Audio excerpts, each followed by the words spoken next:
So, I mean, some of us were surprised the fact that you decided to say that you are going to reward the police graciously with binoculars. I mean, why are you so keen to give out, to the Gambia authorities or the security forces when sometimes people see you to be critical of the government? Thank you very much, Mr. Balde. I tease you. I say you are a bad boy. You know how to twist these questions. So the thing is, Mr. Balde, there is a difference between a state machinery and the continuity of a state machinery, and also the different branches within the state machinery. This is not political. These are institutions that will remain and that should remain regardless of who is the president or which political party leads the country. And I have said it over and over. I'll repeat it. Whatever I have in my life today, with the help of Allah, apart from the training I had from Abite School, the military or the gendarmerie or the police has played an important role in my life. Even job that I have here, when I was hired to work with as a contractor with the Ministry of Defense around here, the fact that I served in the army was already 60% plus for my hiring process. So that's why my boys, I call them my boys because there is a reason why I say that. I don't see them with the goggle of politics, and I should not do that to them. They don't deserve that from me, because these are people, they make mistakes. There are people who definitely are always extroverts in anything they do. But when you look at the institution holistically, and I know that if I see somebody who will be very helpful to Sidi Toure, because I cannot forcefully remove him, he is the IG. I will never hesitate to tell him, Mr. Toure, even if I don't agree with certain things he does, but it's the institution. Because if, for example, if I were to be able to get him 10 jeeps, example, tomorrow CD is no longer there. He is a minister. Is he going to go with the 10 jeeps? No, he's going to leave it. He's not going to. If I get them goggles, they will. If I get them gloves, you will leave them there, because that's why they have the quartermaster store where they keep uniforms and all that stuff. That's the way I see, assistants. In fact, I said I promised them 3 binoculars, because I know the kind of equipment needed for these things. Because if you are standing at the beach, you have a powerful binoculars. It can zoom in for you to see whether there is a boat disguising somewhere and people thought that it is out of sight. The binoculars I had one in the Gambia, very good ones. I can still get them good ones. They are very powerful. Because some people saw one that I had in my office and they tested it. They know. Those are professional binoculars. If you zoom it, if you know how to operate it, you can see at least, I can say, 200 or so, or maybe even 1 mile or so away or more. Then that's what they need. Because I cannot afford it. I wish I could have the money to get them helicopters, because they need binoculars, they need helicopters, and they need speedboats. With these smugglers, though, for now, I don't think they need, heavy weapons, but they should be armed, because you can never predict. You can never. We had a story where one of the smugglers beat somebody with the paddle of a canoe, something like that. So you never know how you will get counterattack from somebody who is really bent on getting money. So they should be armed. But at least for the basic, I have already secured 1. I said I'm going to give them first 1, but I promised them 2. If I see anybody leaving the United States and I know you can take it, I'll send it to them. That's what they need. For the first go, they need binoculars, at least to be able to see. If I can have the infrared, I will give it to them. If I don't, then that's fine, because the infrared binoculars is the one that can see at night. Yeah. Well, Ibrahima, buying things for them, these people are part of the government, but they are not entirely the government. These are institutions that are there for every government. The Gambia Armed Forces, the Gambia Police Force. Okay? GRA. Anyway, if I were to be the president, I'm going to change the name though. I will change this GRA, I will change this PURA, and I'll change this GPPA. Absolutely. But the Gambia Armed Forces is fine as it is. Gambia Police Force is fine as it is. And they are doing a good job. I cannot sit here and say they are not doing a good job. They are doing a good job because they are not working for Adama Barrow. They are not working for Essa Bokar Sey. When Yahya Jammeh was there, were they not there? Sure. Did he go with all these soldiers? Some people are saying, yeah, some soldiers are still loyal to Yahya Jammeh. Did he take them to Equatorial Guinea? No. Are they still not guarding the Gambia? Of course. Are they not the one who entered into the Casamas region and arrested Sanamajang with the Senegalese soldiers? Yes. Are they not the ones who will stand up there, God forbid, if anybody wanted to come and then attack us? Sure, they will be the one there.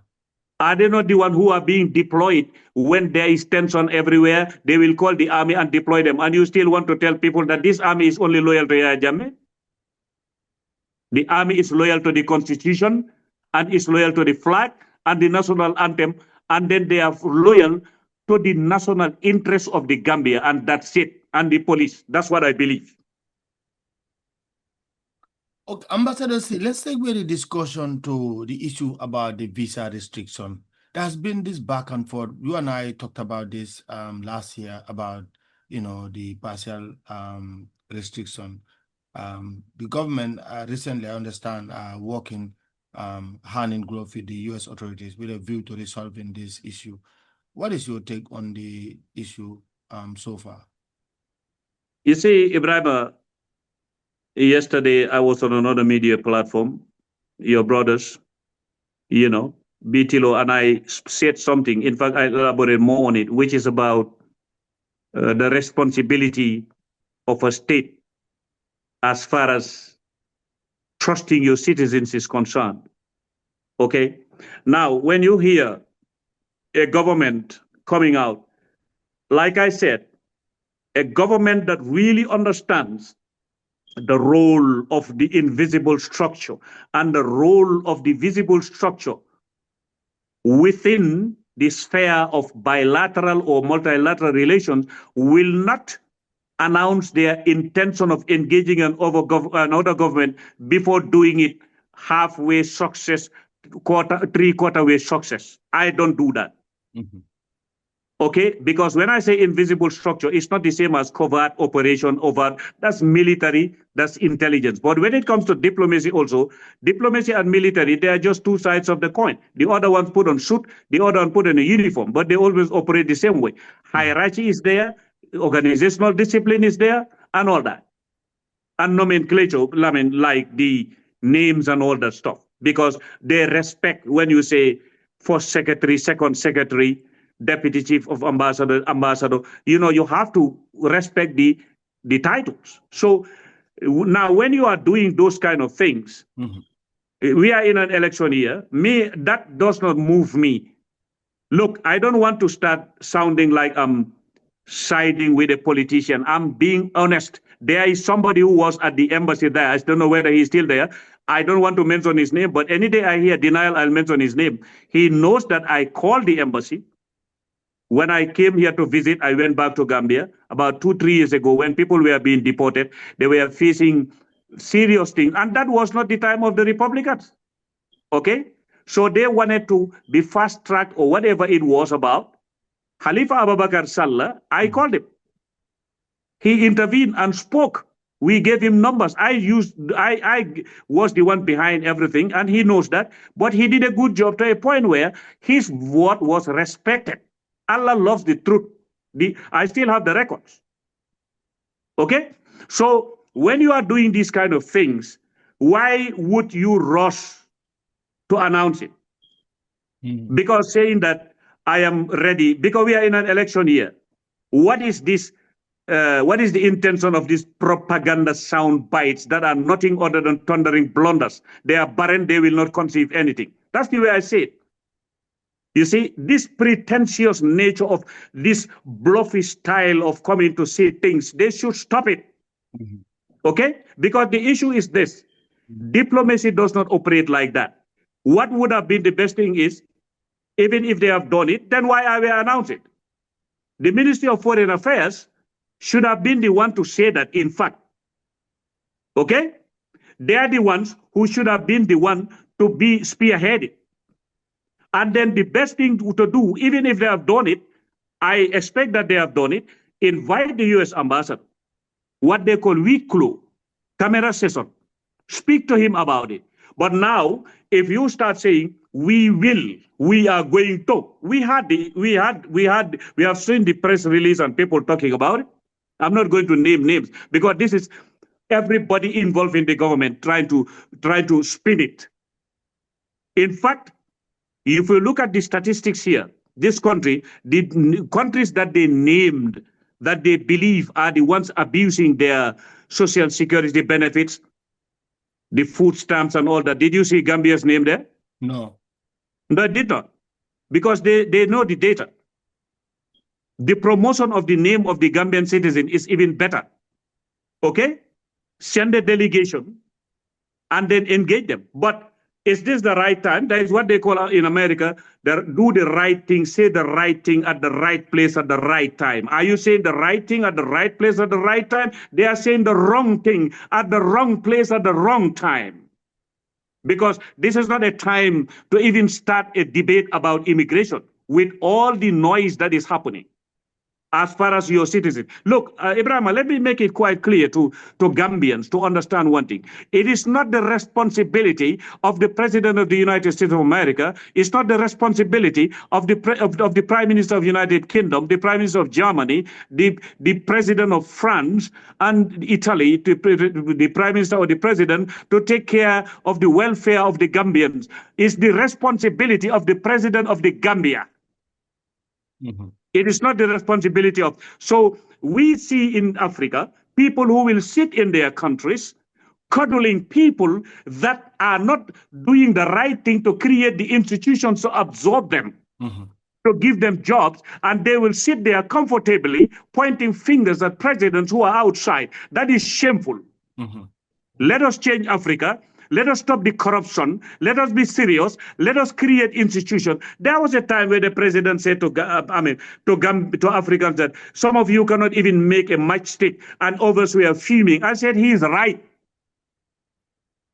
We cannot make even a matchstick, and we have thick forests in Africa.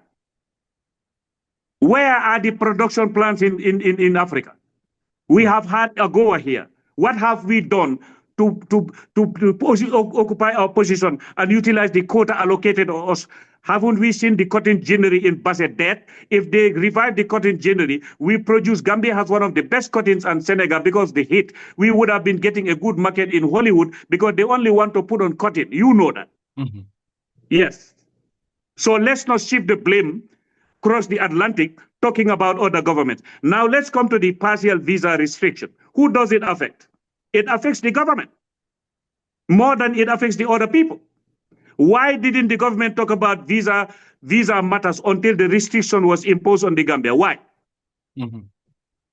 Have we seen people who are traveling to Ghana, Ibrahim? Mm-hmm. Some were even going up to Nigeria to secure the US visa. Did the Gambia government talk about it at the time?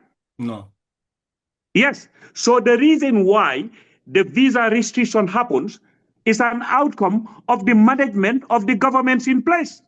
Let them not exonerate themselves from the blame. Let them look at what statistics is given out, what criteria they are asked to satisfy, and work hard on that. Because look, Ibrahim, this is the hard fact. Gambia cannot sit back home and then design for America how America should run America. No, neither can America tell Gambia how. Now, if they tell you this is it, even if it is too harsh for you or it's too expensive, the issue is not to go on radio stations making a name and announcing, making people believe that, yeah, I'm going to talk to the government. Which government? Let them come to Washington. They'll meet them here. Yeah. Ambassador Sey, the issue of Yahya Jammeh has died down about his homecoming. 2025 has ended without Jammeh setting foot in the Gambia. And a lot of people were thinking that Jammeh was going to dare, the system and get on a plane and come to the Gambia by all means available. So far, so good. That has not happened.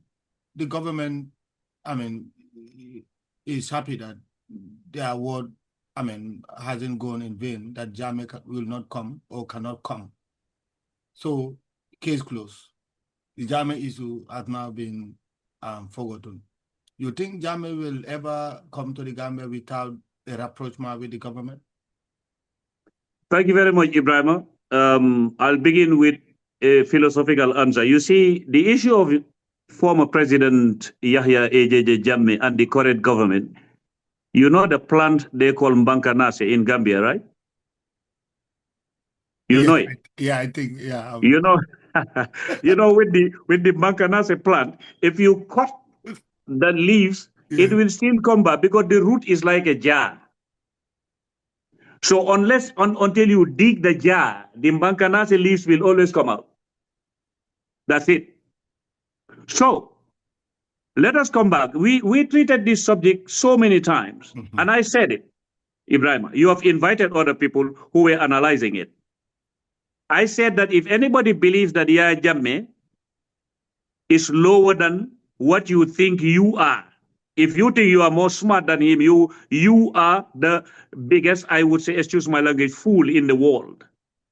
A person who ran a country for 22 good years, you still think that that person is mediocre when compared to your thinking capacity as somebody who believes that you can belittle Yahya Jammeh? You cannot belittle him. You can disagree with him. You can dislike him. You can hate him, but you cannot belittle him. Nobody can belittle him. It's not possible. Some of us criticize Yahya Jammeh the harshest way we could, but that will never make me forget about the facts, and he knows it. Okay? And I said it here, and I repeat it. Yahya Jammeh is a strategist. Like him or not? Well, the strategy he was trying to play in 2016.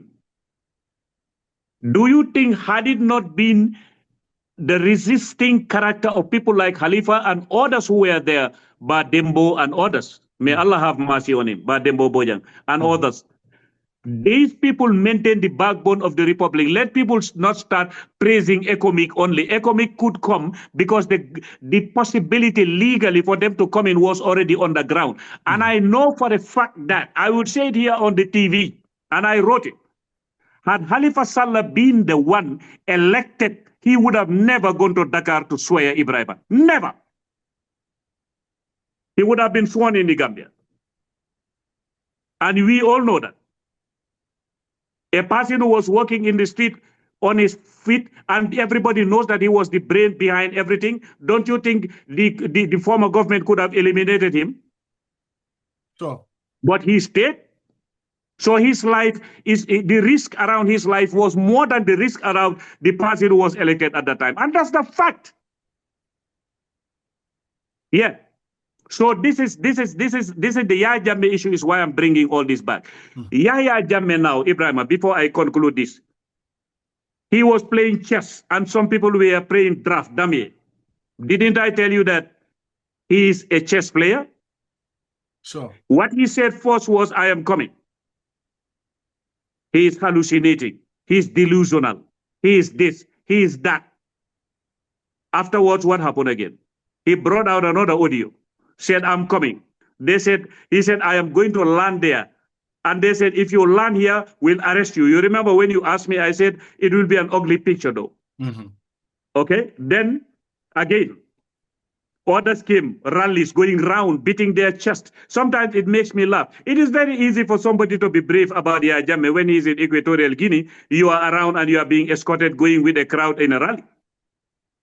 Because I know only him, Yahya, no guards, nothing. Some of the people beating their chest in these rallies, Ibrahim, I can tell you that they will not talk to him the way they're talking in the rally. You know it. No.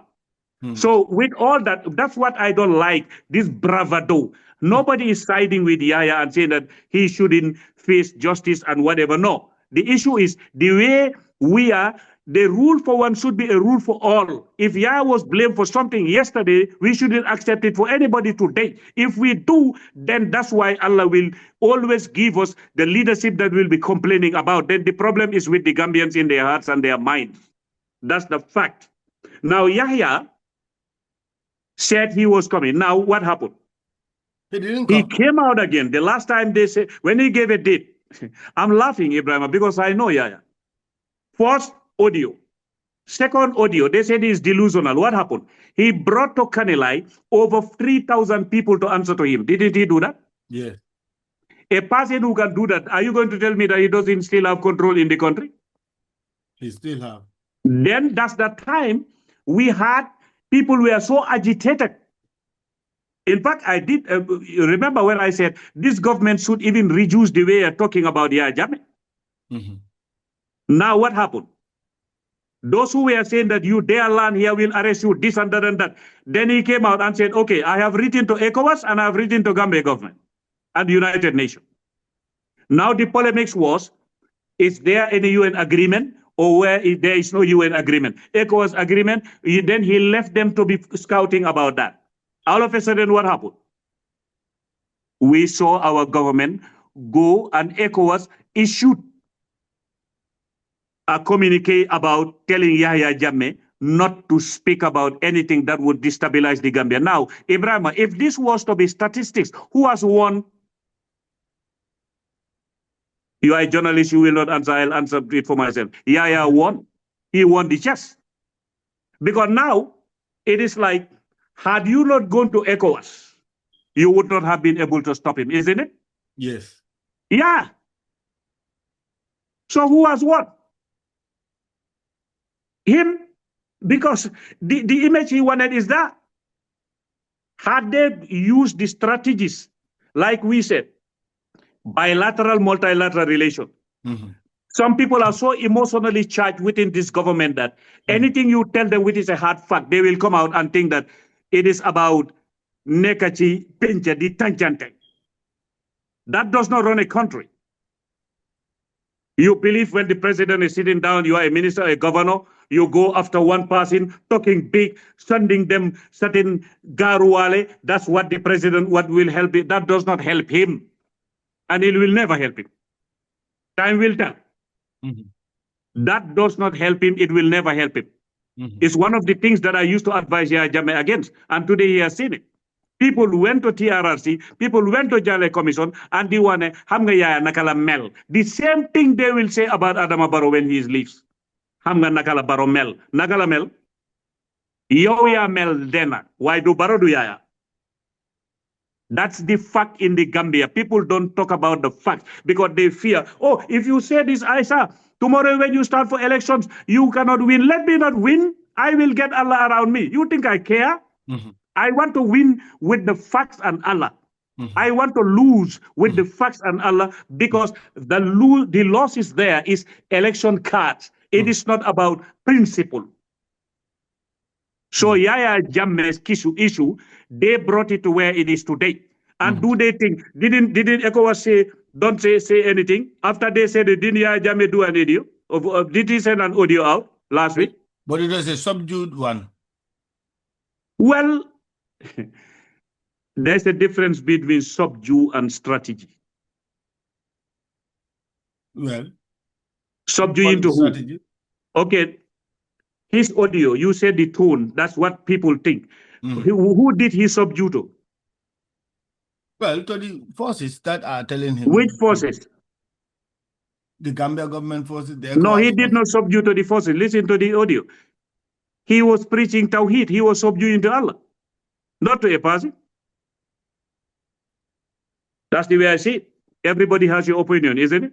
Yes. He did not subdue. The tone, the pause, the dead air, the characteristic of the person, if you understand what body language, tone, and all that, I'm not trying to project myself as an expert. He never subdued to anybody. He knows the environment. As I said, say the right thing at the right place at the right time. Look at the way he's going. Observe. You see, people are so emotional that they don't want to recognize the qualities of an individual. If you were to ask me, here is Adama Barrow.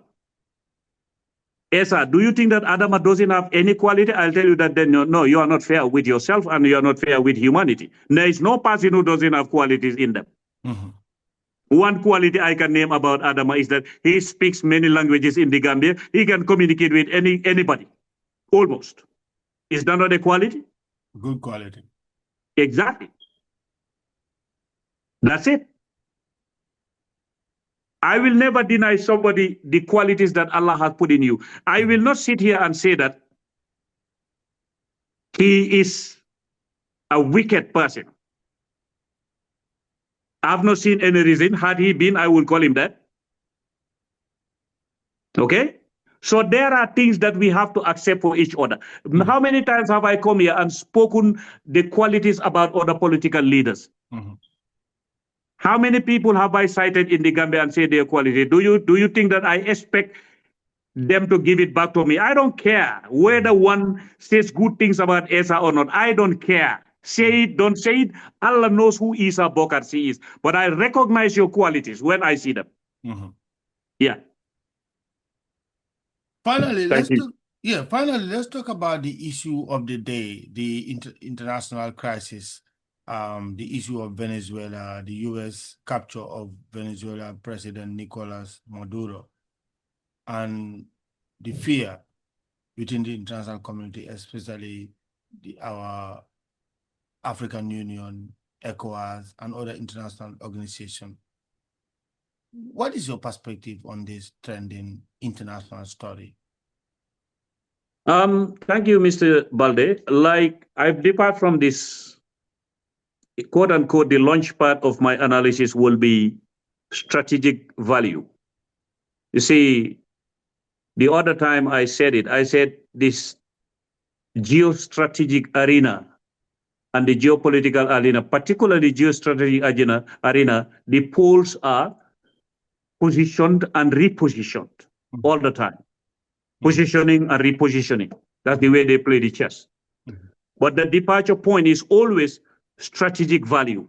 What is the value strategically attached to a certain location? That's the way strategists think in this strategy world. Now look at it. Let's say AFRICOM. I'm just coming to Venezuela. I'm just giving you a wider perspective of things. AFRICOM, one of their relay stations is in Djibouti. Okay?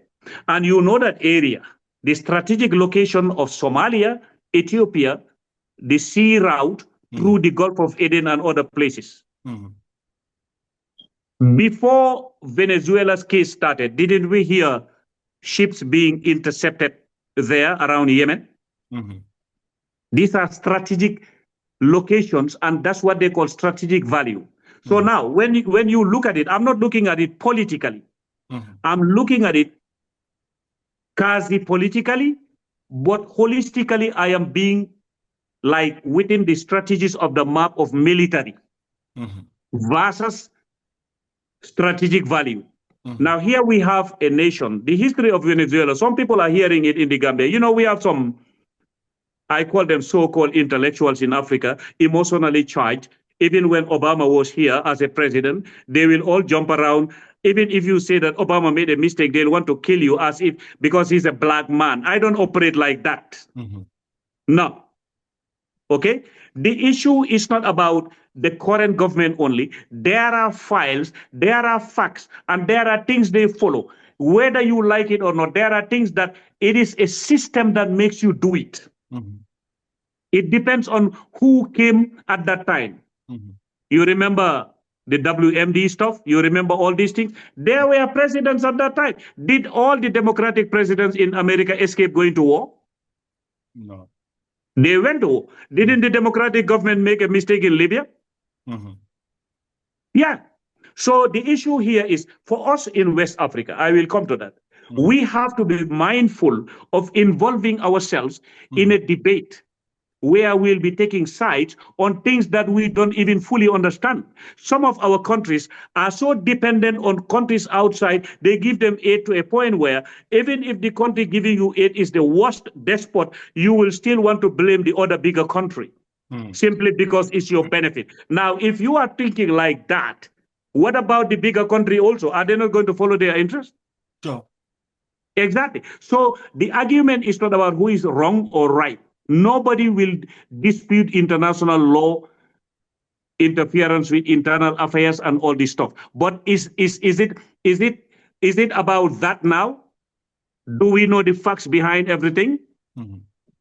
Okay, because Venezuela, its history, well, all those people who know, it's the same way that Christopher Columbus was daring enough to say that he discovered America. And then he said he discovered Haiti and all these places, when actually they were there. When the Spanish came, I think it's around 1498. You are the history student. I know you have memorized all these dates in you. Don't engage me, please, because you will shame me here. No. So when Christopher Columbus came, well, they found the indigenous people there. There was some sort of push and pull, not a big war, but finally the Spaniards settled. And then there you had what they call the Gran Colombia.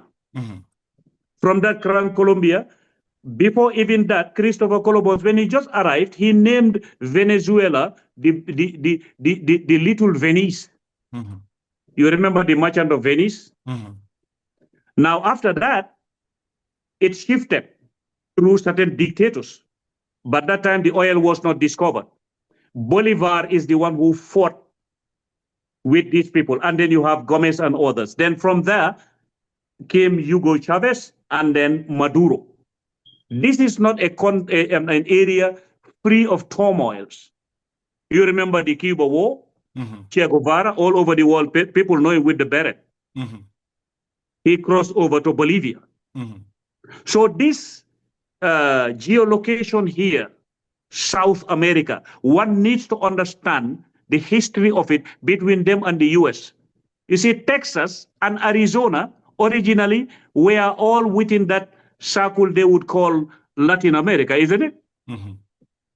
So this is the geography that is carved here. Some of us can speak about international law and everything, but when it comes to the history of the place, the location of the place, the geography of the place, it's just like somebody leaves America and come and tell us they will know more than us what happens in the Sahel region and all that. They may have the best intelligence, but we have the best human intelligence, isn't it? So for me, my position in this case is to be analytical about the causes.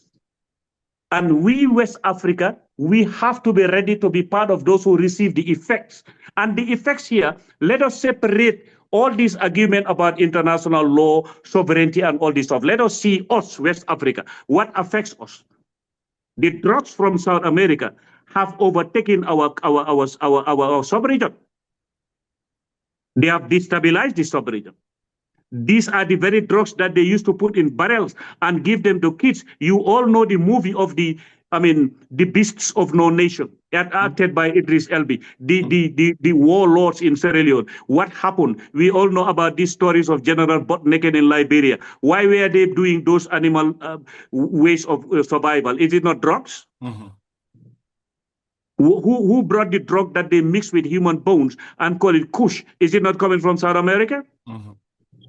In as much as we want to argue about sovereignty, I'm not saying that is the justification of a war, but I'm saying for us, the perspective we should have about South America is two-way, If we are talking about the politics, I understand some people are saying that there are some regional bodies who were trying to condemn things. Yeah, that's okay. But any African intellectual who gets up today and try to analyze the US. I'm not defending US here, Ibrahim. Let people understand me. Let's stand in the middle now.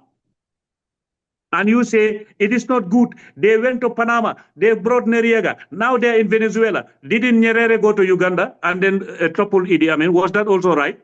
No. Exactly.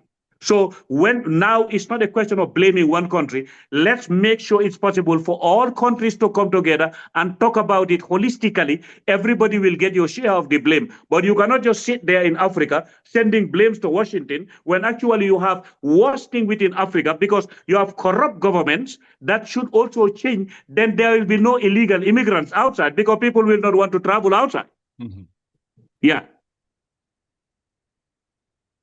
Finally, Ambassador C, where do we go from here? It is scary to talk about the issues that are happening, especially the international issues, that Correct? it will take time before it actually fade away. Correct. Well, Ibrahim, definitely, if you look at the reason why we had the Arcadia meeting in Washington, that was the 4 strong boys at that time. From there, it was after certain individuals who were just not good for Europe. And that is the time of Adolf Hitler and others. Then from there also, that was at that time Washington, I believe China, Russia, and United Kingdom. They were the 4. That's what the Arcadia meeting. Arcadia there means Washington. Then after that, it was about 12 nations. United Nations was not like this. Then it started building up. The purpose of that was from there shifted to what they call League of Nations and United Nations and all that. Within the United Nations itself, you have so many bodies in it. Okay, but the purpose of the United Nations was to be the arbiter. If one country is complaining about the other country, for me, I blame the UN. Now they are sitting there trying to point fingers at country X, Y, Z, but they saw it, the smoke rising. Didn't they see that? Why didn't they invite US? Why didn't they organize a committee that will be composed of these 2 governments and look at what is America complaining about? What is it? It's always a reactionary position by the United Nations. For me, it's like when I see countries like the USA, okay, they have gone out of all these institutions with the United Nations. Some people will say, no. Look, we have people in Africa saying that, this government stop US aid. Why would you wait for aid? Why? If you can squander all that money, some African president buying houses all over the world and doing everything, hiring jets that can help their people, you are calling yourself a Democrat when actually you don't respect access to resources with dynamic redistributive policies, and you call yourself a government. This is why I said the issue of us being in this, or whatever one would call it, Ibrahim, this is not a circus of blame games. The United Nations is not doing its job. They are an employment agency of third world countries and other countries where people will come with their big degrees and big talk. Olara Utunu said it. I respect him, Dr. Utunu from Uganda. He said the United Nations is a printing machine of resolutions. I respect Olara. Yeah. One of Africa's best intellectuals. He said it. I was sitting there at the UN at that time as a young man. Life. Who can deny that? It's difficult. Now, today, look at it. Had the United Nations been really doing its job, do you think America would have entered between Rwanda and the Democratic Republic of Congo? Writing all these things, archiving them, using jargons of diplomacy and there, this is it, this is that, you will hear the same kind of language. See, from 1945 to now, we always see the United Nations Security Council remains seized of this, and then, this and that. Those jargons is what we hear all the time. They condemn this thing, they are concerned. You see that this same cross-pollination of spongy verbiage they will take from one international organization to the other. From the United Nations, it goes to ECOWAS, to AU. It's the same circle of the same language they use, the same linguistics, and it doesn't conceive anything. It's all barren talk from so-called intellectuals in this world. I agree with the US to withdraw from all those institutions, and I've been saying it before today. I am on record. I went to this place, Patterson School of Diplomacy in Lexington, Kentucky. I said it. That's about 10 years plus ago. At that time, this government was not in power. I said, somebody asked me the question, what's your view about the UN? I said, it should be restructured or revamped or dismantled. What is the use of the United Nations in this world? Tell me. Can they stop any country from getting up? Because it's the approach that is wrong. Yeah. Well, on that note, thank you so much, Ambassador Essa Bokar Sey, for this interesting and thought-provoking conversation. We hope to continue more of this session in the coming days. Thank you for your time, and we appreciate your coming here. Thank you, Mr. Balde. Well, you are a source of pride for the Gambia too, because the good job you're doing in Staten Island and then all that with the media and everything you're covering, I really respect you for that. And I think every Gambian, not that because we are on the platform, I'm not praising you. That's the fact. I know the feedback. I know how they see you in this country. Keep it up. Thank you so much. Thank you. I say ahua. Ahua. Thank